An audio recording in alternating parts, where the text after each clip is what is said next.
Hi, everyone, and welcome to the IE Podcast. I'm Michael, a biologist and co founder of Inspired Adventures, and we have a really exciting episode for you today as we take you back to the Belize Zoo and Tropical Education Center to meet with Humberto Wohlers, the General Curator of the zoo. Humberto is here to give us Philly the Jaguar's story, where she came from, her interactions with the zookeepers, and what the future may hold for her. Philly is also one of the Jaguar ambassadors at the Belize Zoo and the feature Jaguar for our Habitats for Jags campaign. So let's get started.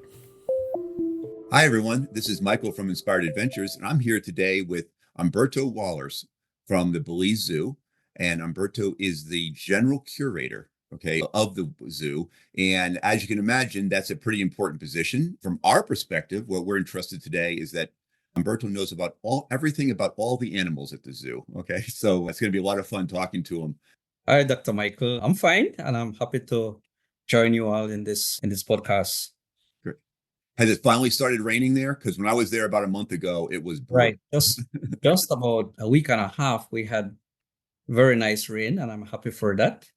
I guess the plants and some animals are much happier to have water because we did had a drought for a long, at least going to 3 months. I was surprised at how dry and smoky and fires and smoky. And it was really tough to see. But as always, the staff of the zoo took such wonderful care of those animals. I saw them in there washing down, at the piers and, making sure everybody had plenty of water. So it's really great. Right. Today, we want to talk to you about jaguars, of course, and not just jaguars, though, because your job, although the zoo is well known for its jaguar conservation efforts, your job really encompasses curating and taking care of all the animals there. So why don't we just start with you telling me a little bit about yourself, how many animals you're currently taking care of, okay? And then we'll get into some discussion about jaguars. Right. So just to go back a little bit for how long I have been working at the zoo. I started in 1991. And so this gave me like almost 33 years of working at the zoo. And all I have done is zoo work, rehabilitation, assisting animal, caring for animals. So I started as a zookeeper and eventually I went up the steps. And today I carry some other responsibilities of, the taking care of the animal collection, which currently we have 43 species and around 150 individuals. Of those, they're all native animals to Belize, tapirs, jabiroos, jaguars, macaws. And that has given me enough to learn. Although it's still time, we still learn every time more and more. And so besides the animal collection, I have a staff that I need to oversee and work with them. One of the main things here is to know different aspects of animal husbandry, where it comes to the diet, where it comes to the needs of the animals, most recently about enriching their lives, environmental enrichments, behavioral enrichments. All that is part of what we as the animal caregivers do.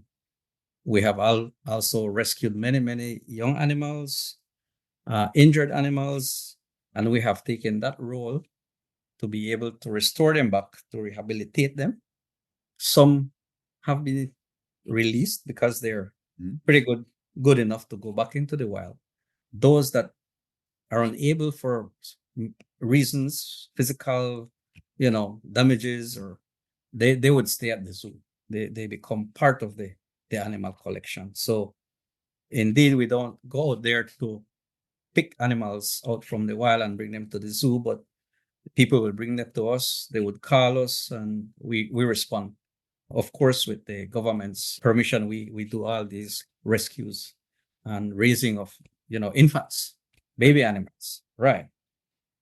So it's quite a lot. And then also, I have to ensure that our habitats are good enough for the animals that we care for. We need to provide them with enough shelters, enough water space for them to move around, to get away from public if they want to. So we have to ensure that we have a habitat that is enough and good for that individual animal. So that is quite a lot for me to take care of. That is a lot. And I've met a large portion of your staff, and I think you're missing one important thing. I'll tell you right now, because you take amazing care of these animals. Anybody who has not been to the Belize Zoo, I know we talk about it a lot, but it is a place of people with passion for conservation, but also the communication, the stories you tell, and the interactions with the general public. It is amazing how knowledgeable you and your staff are, right? I mean, you can ask them, it's almost an ask me anything question. Okay. And if they don't know it, they're usually running and finding the keeper who knows that answer. And Right. So if I don't know it, another keeper would know it, because every animal that comes in have a story.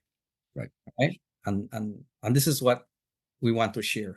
Right. We want to share the stories of how these animals come to us and how they become part of our community. Right. Oh, we're able to work with them, and they allow us to work with them as well. So it is a lot of work for the staff itself. As you said, if I don't know it, the other staff will know a story. Yeah. And you do an amazing job with that. We're going to talk about the big cats today, specifically the Jaguars, which are probably one of the signature animals of the zoo, along with the macaws and the tapirs, right? Okay, and a couple others. But I think that, Jaguars being the big cats, I've had the opportunity in the time that I've been coming to the zoo to see the transformation of some of these animals, and it is almost through the sheer will and work of your staff, to move some of these animals so that they become an animal ambassador, right? To something we see up front, because the ones we see up front are just a few of the Jaguars you have. Right. So we have a few of them for public view, but they have stories. Right. The ones that we have away from the public, and we refer to that as the Human Jaguar Conflict Area. Again, they have very good stories, and they're very, very beautiful cats. Mm-hmm. And each one of them with different personalities. Yeah. So, yeah. So today we would like to get the story of a cat which everybody at Inspired Adventures has kind of fallen in love with. When we first approached you about the Human Jaguar Conflict Program and the facility, we'll talk about that, the Habitats for Jags project, we'll talk at the very end. You gave us a picture, okay, of a relatively new Jaguar. Okay, her name is Philly. And I'll tell you what, that picture went through our entire staff. We just said, that's it. This is what we're doing. Everything is focused on Philly. No offense to Chicky and the other Jaguars, but she's a great cat. I understand she has a very interesting story. So we would like for you to tell us a little bit about, how did you get Philly, first of all? Why is she there? Right. Okay. So just to go back a little bit, in 2003, when Sharon, back then, our founding director, we had the forest department. We sat down and discussed, how can we help? There were reports coming from the forest department office that around 30 to 40 jaguars killed for that year. Right. And so we wanted to assist in a way, help the species still survive, because there's still development happening around the homes of these jaguars here. Besides that, then you have the hunting pressure. You have hunters are out there hunting for the prey base of that jaguar. And so we sat with the government and we decided, where can the zoo help in this? And we decided that if we establish an area known as the Human Jaguar Conflict, that will help us in assisting the farmers. At least they know that they will be okay, and that their livestock will not be taken by jaguars. And at the same time, there were cases where jaguars used to be near homes where there are kids and there are families. And that was some of the concerns. Mm-hmm. And so we established this Human Jaguar Conflict Area. And up to now, I can count over 25 cats that have already come through our Human Jaguar Conflict Program. Some come in different old cats, then we have young cats.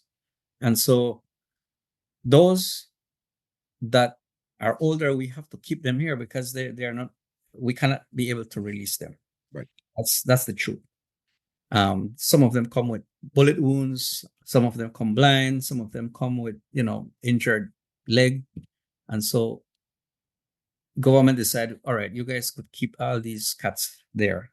And as the time goes, the animals get old, they get sick, and so we at least we give them a good home for the rest of their life here.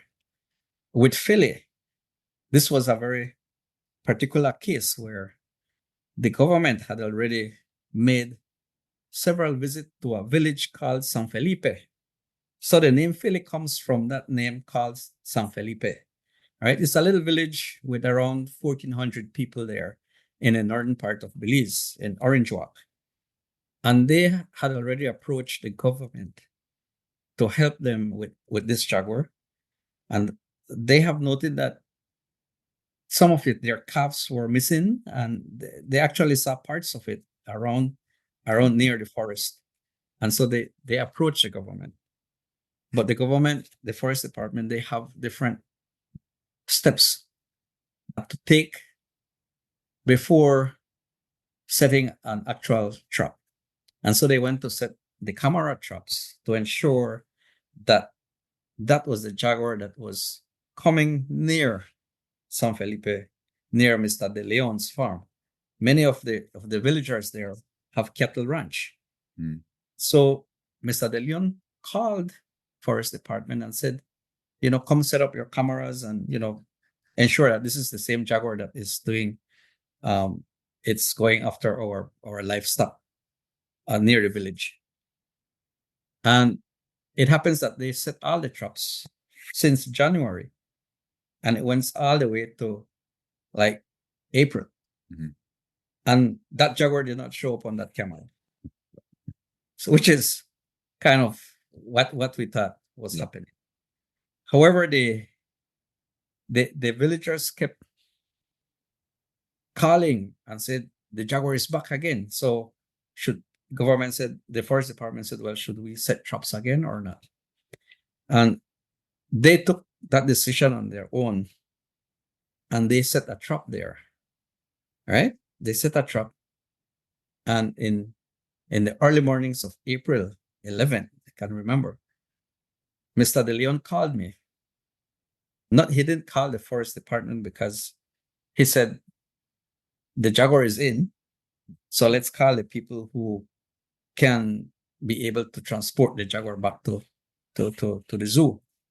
He set his trap like the night before, and he used some of the same carcasses to put in the trap, and left it right in the edge of the forest. Normally the practices here in Belize is that there's no fencing for your cattle. They're like, they have their pasture, but the forest serves as their boundaries. But that's the home of the jaguar. Mm-hmm. And so when he called, he said, please come prepared to take a jaguar back, because if you guys don't do that, the rest of the villagers wanted to eliminate the jaguar. Right. And so that's in most cases, that is what the villagers would do. The people want to do that. And so to avoid that, we set off quite early and took off to San Felipe. I had the company of the forest department, and because we had to do anesthesia on the same day, I took a vet with me, and we did anesthesia. Mm-hmm. When we got there, we saw, quite a young cat, a very young cat that could and be a possible good candidate for any breeding program. Mm-hmm. At that time, we didn't have anything in position to set colors or to radio track this jaguar, and so we brought it to the zoo, and we estimated that she could have been like maybe 2 years old. maximum, based on a physical exam at the moment.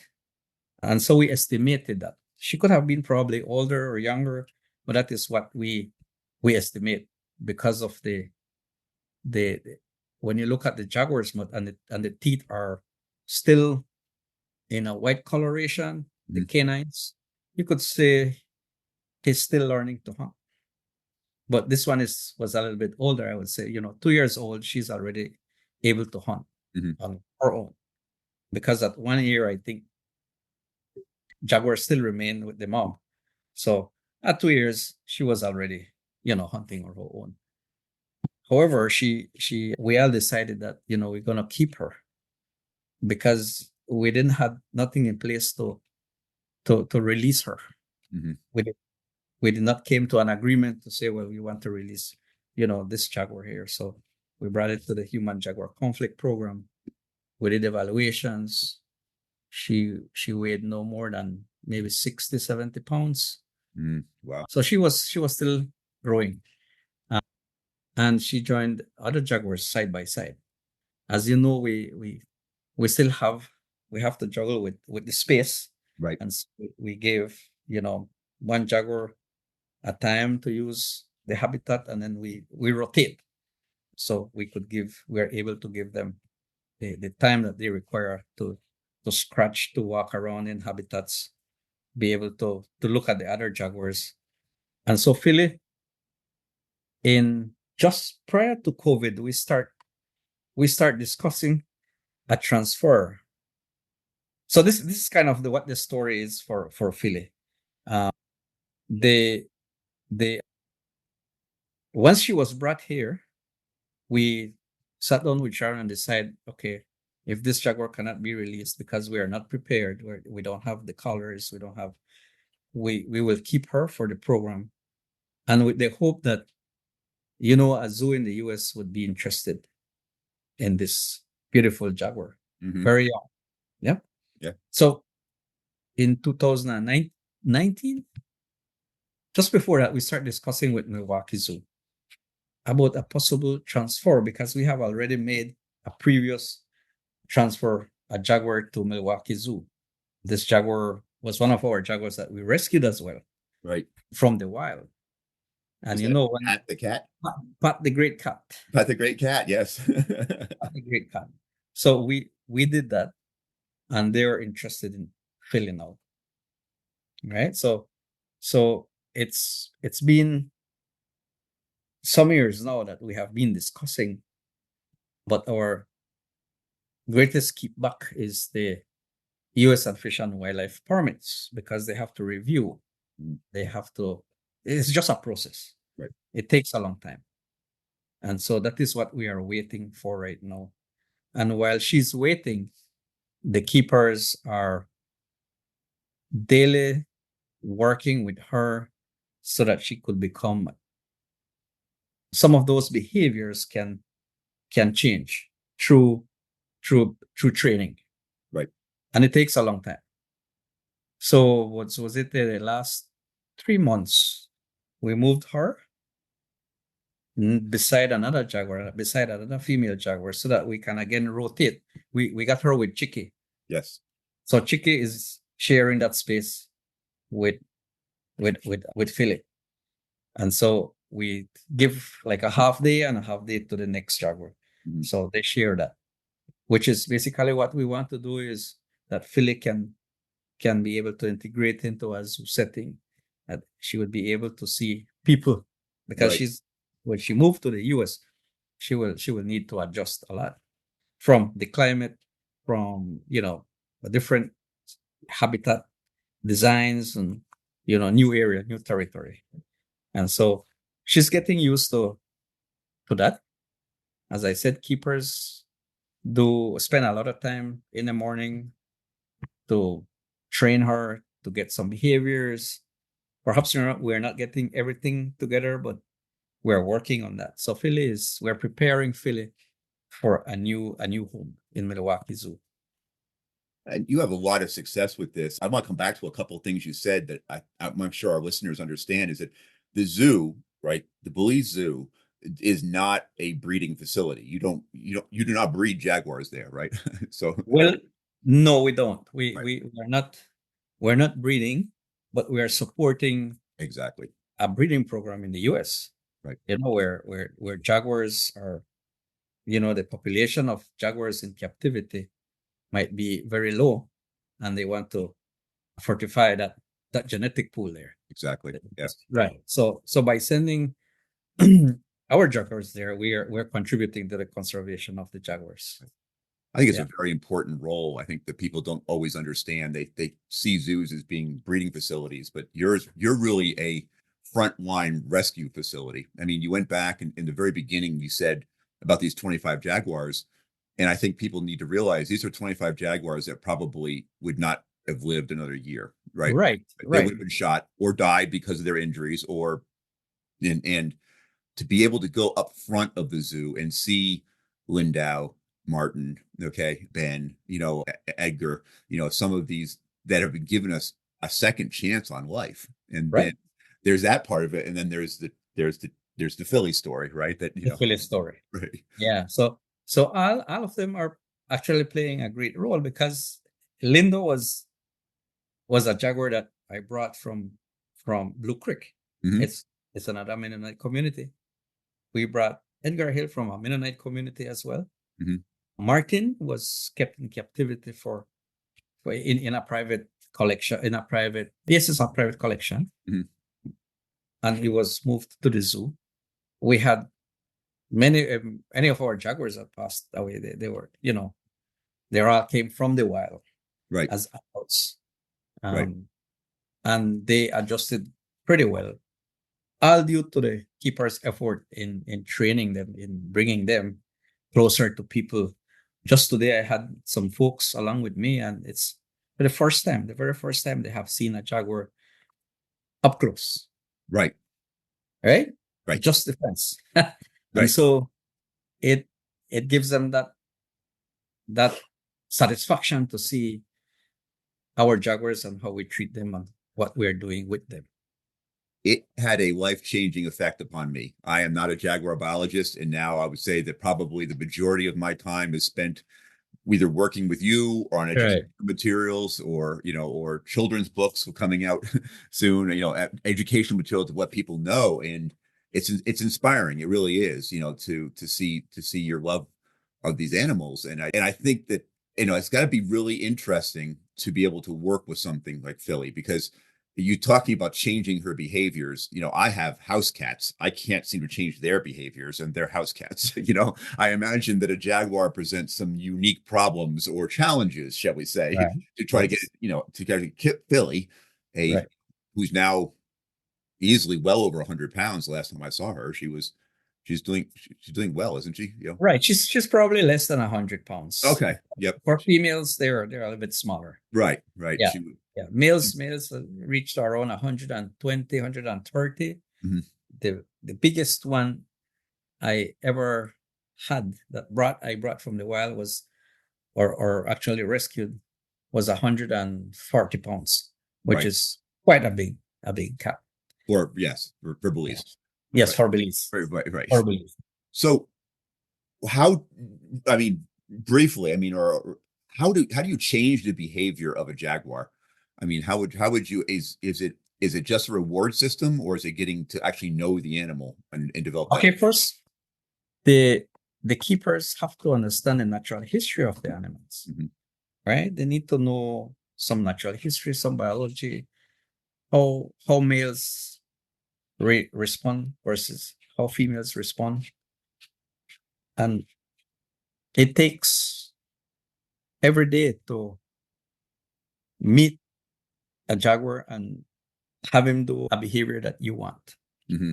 You have to set up your stations where you want to see your jaguar. Mm-hmm.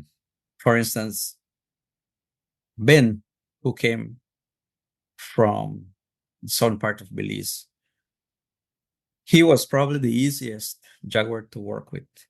And I give kudos to Roxy and Jose, that within a short period of time, Ben was able to accept fluids through a IV line, but Mhm. it's sub-Q, Mhm. not directly in the vein, but it goes sub-Q, which is Mhm. he required that because of kidney issues. And so he needed more fluids. A lot of times Jaguars refuse to drink water. Mhm. And so because we knew that Ben needed that after an examination, we hang up that fluid next to his fence and where we want this, where the station is, just good enough so that he could sit there. And what makes him do that is all through positive reinforcement. Mhm. He loves to eat. No better thing to Right. give them a nice treat. Mhm. And so while you're doing that, one is feeding, one keeper is feeding, and another keeper is, starting to introduce not sharp stuff but blunt stuff. And it takes many days to be able to do this, to Right. just to stick his skin. Mhm. Eventually you start introducing something a little sharper, and then eventually the needle. Right. And it's all through positive reinforcement. Everything has to do with food. You want a behavior, it comes through positive reinforcement.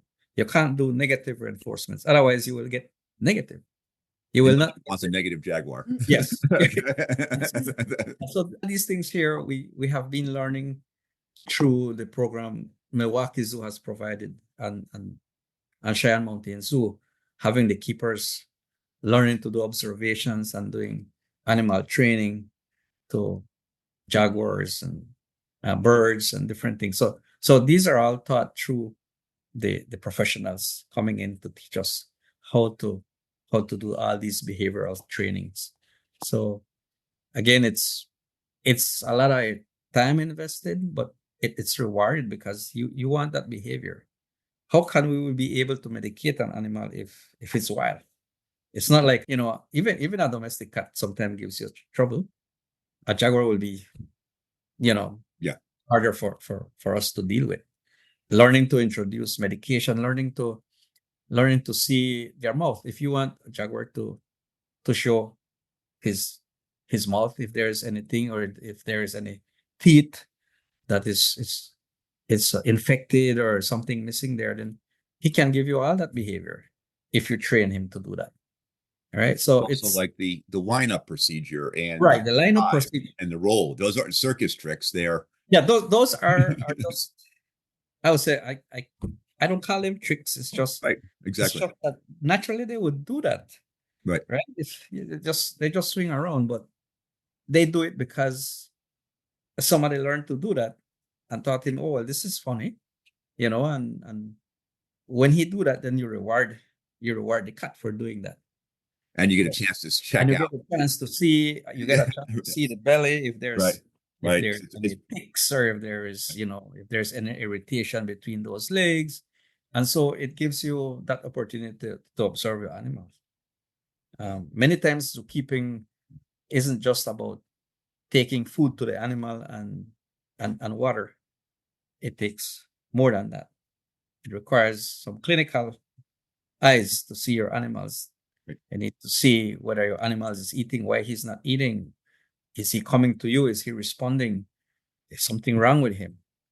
So all of that is basically part of what the training is all about. And with jaguars, one day I was surprised to see, jaguar with the IV line with fluids and vitamins stick in the skin, and the keepers are actually feeding the jaguar, and he feels happy. That is what he wants to do. Right. Right. And Right. then we have another jaguar that we could actually draw blood from his tail Mhm. through a little port. He stick his tail, but he's happy eating all his food. So that is some conditioning there.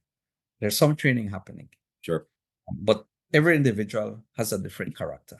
And so right now we're working with Philly so that she gets prepared for that. When she goes, if she happens to go to Milwaukee Zoo, there's some training already done with her, right? That's amazing patience. I mean, it takes a lot to not just understand the animal, but amazing patience on behalf of the keepers. You can see that. I've watched Roxy work with Ben. I've seen in the early Right. days when Chicky first showed up, I remember the care that was given to her by Sharon and the keepers. Right. It's just that pure patience with them. And Right. So you have to sit down and wait until she responds. Or you she's a have to wait cat, till the right? animal respond. So we just have to sit there and wait Right, until you could be able to get some behavior. right. Right. Well, they are cats, and they do usually what they want to do Yeah. without. Do you have any questions? I don't think I do. Okay. The one thing I just want to make sure we touch on today, this has been absolutely amazing, is, Philly has become an ambassador for our Habitats for Jags program, something that IE is assisting the Belize Zoo and your vision to build the facilities you need to, be able to handle these jaguars. It doesn't seem, unfortunately, like there's any, there's going to be fewer problem jaguars or problem encounters, because the last time I was in Belize, a lot more land is being turned over into agriculture. And this You're is going to right. create, like I said, I don't know if there's actually a problem jaguar, but if you start to tear down their forest and turn it into farmland, you have a problem with a jaguar, I think. Right. It's the farmers, it's the development, Right. And jaguars, they require some large tract of land to be able to find food, mate, shelter. And if that's not there, and if the food is being what is triggering the jaguars to enter the farms, then you will see more reports.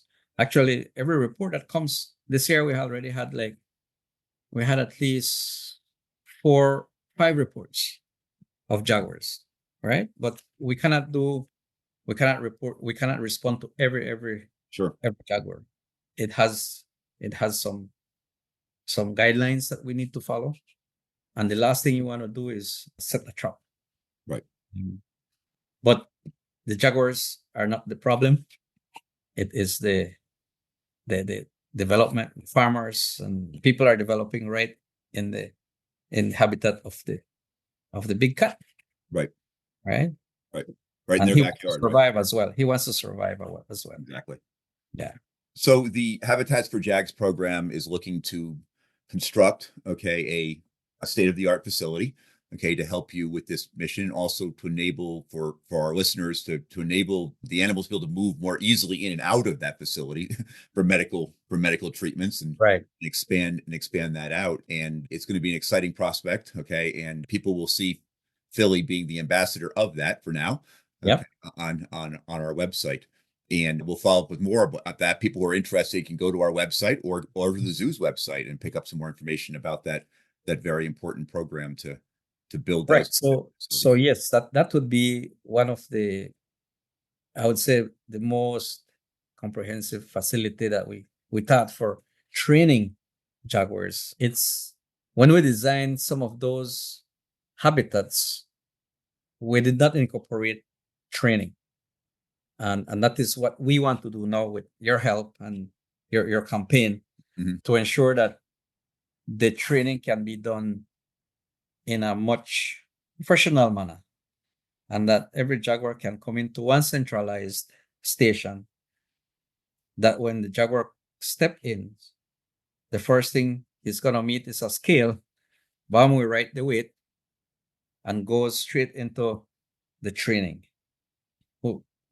We expect that every jaguar could get some training throughout the day, because we have to shift around, but we expect that centralized area will help us a lot with the training that we started already, and we want to continue for more jaguars that possibly will come in. As I said, it's developing rapidly, and so we don't know when we're going to be called for another jaguar that needs the help. Right. So you're doing an amazing job with it. For everybody at AIE, we are just really inspired, really, about every time we're down there. It's not just jaguars. This same love and compassion goes to every animal. Yes, down to the little birds, up to otters. Right. Yeah. quash. Yes. They're all treated the same. And it's amazing. It's amazing to see the animals respond to the care you give them. They know. They know. They do know. Okay, they may not like being there, but they but they're very much aware of the effort you're putting in, as everybody else. Is there anything you'd like to add or tell people, okay, about how to help with your mission or how to learn more about it? Well, personally, they can go to your website and to the Belize Zoo to know the kind of work we're doing. But because the zoo is a non-profit organization, we we how we get help is through the entrance fee. But for projects like this, we require set funds to be able to accomplish that project. Just the entrance fee will not be able to help us with that. Right. We need more support, and the support that they give will essentially help the jaguars survive and be able to stay at the zoo for as long as they can. Some jaguars that are able to be released, we Right. release them, right? So not every jaguar that comes in through our gates or through our program will remain here, and this is all based on medical examinations to know their state, to see how fit they are, if they're okay, if they have issues, we don't know. But with everybody's help, I think we will be able to have something more concrete, more workable here at the Belize Zoo for the Human Jaguar Conflict Program. That's amazing. Thank you. Thank you for your time today. Okay, thank you. It's always so fascinating to talk to you and to learn about what you know. Okay, and how your interactions. I tell people all the time, I think I've got a great job in this world. I wish I had yours. Okay, I have this love of animals that. There's no day that I can say it's a work day.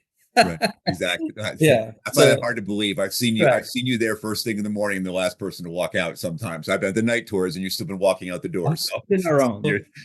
So thank you. this has been basically what I am doing every day. Right. Even on my days off, I think about my animals, about the zoo, about my staff. How they can appreciate more our wildlife. We have them already, Right. but we still need more support. What I And really like is the fact that you've made the Belize Zoo for the Belizean people. right, You encourage them to come and learn about their animals that many of them don't see because they live in cities. right. And they So get a chance to see a puma and jaguar or an otter, right. river otter. Okay, and I mean, Right. how can you miss Neo? I mean, he's he's one of the most animated creatures on the planet. So, Right. but also, everything down to to the spider monkeys and power monkeys and tapirs and everything. So, Yeah.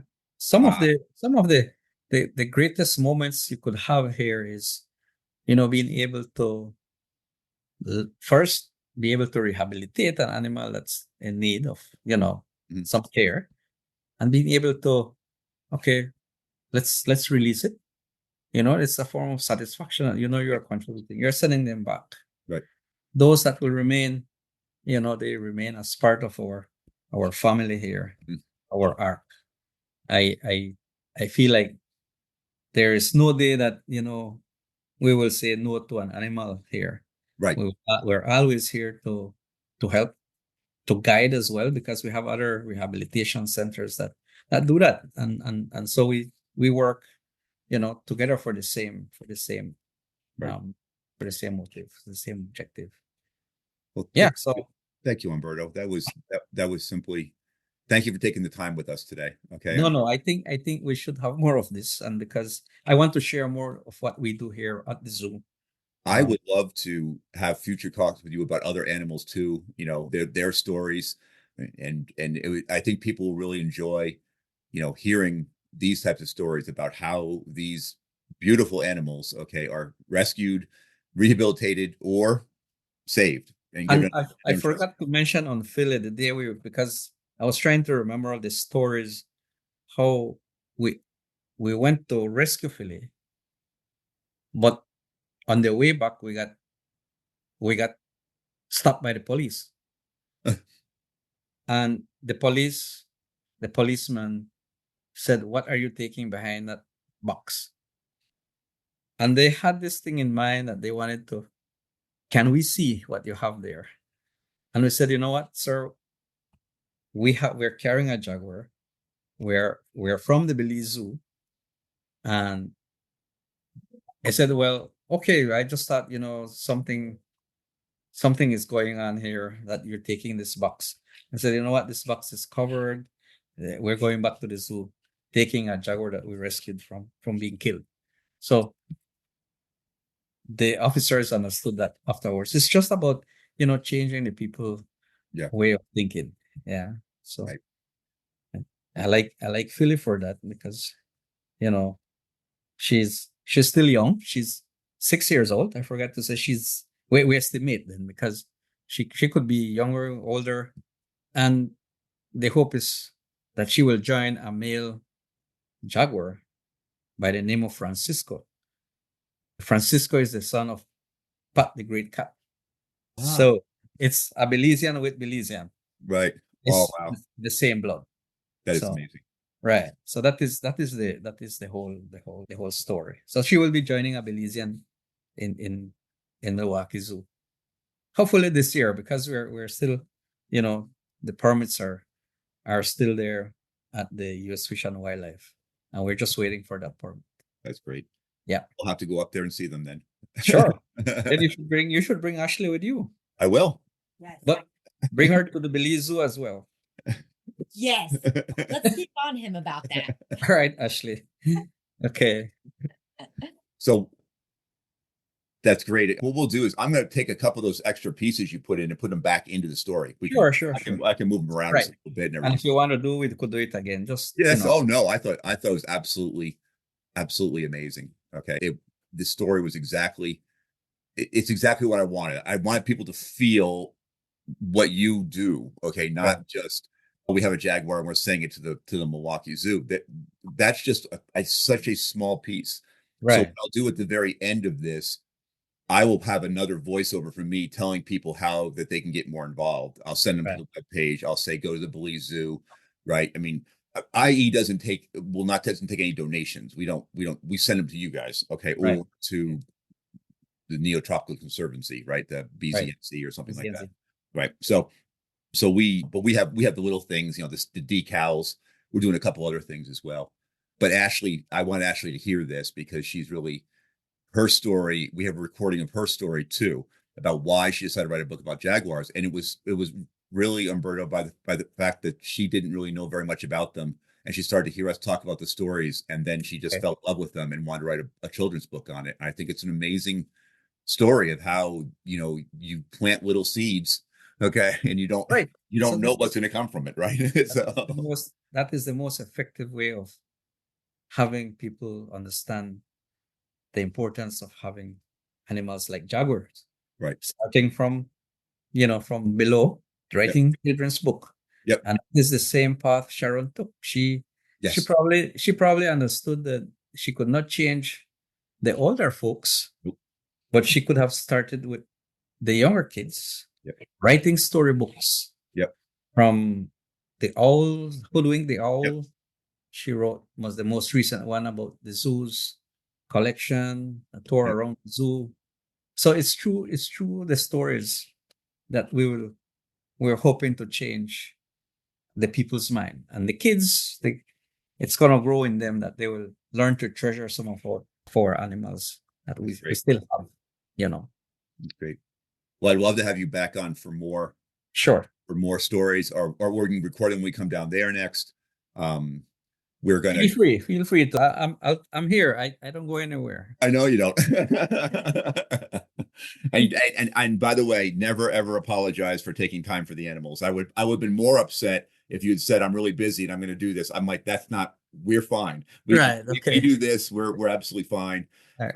And it was good. So, well, thank you so much. Okay. Right. So my satisfaction was being able to rescue a Jaguar, fit it with a collar, and back to the jungles of Belize, where it belongs. That's great. So that gave me a satisfaction that I was able to help with this.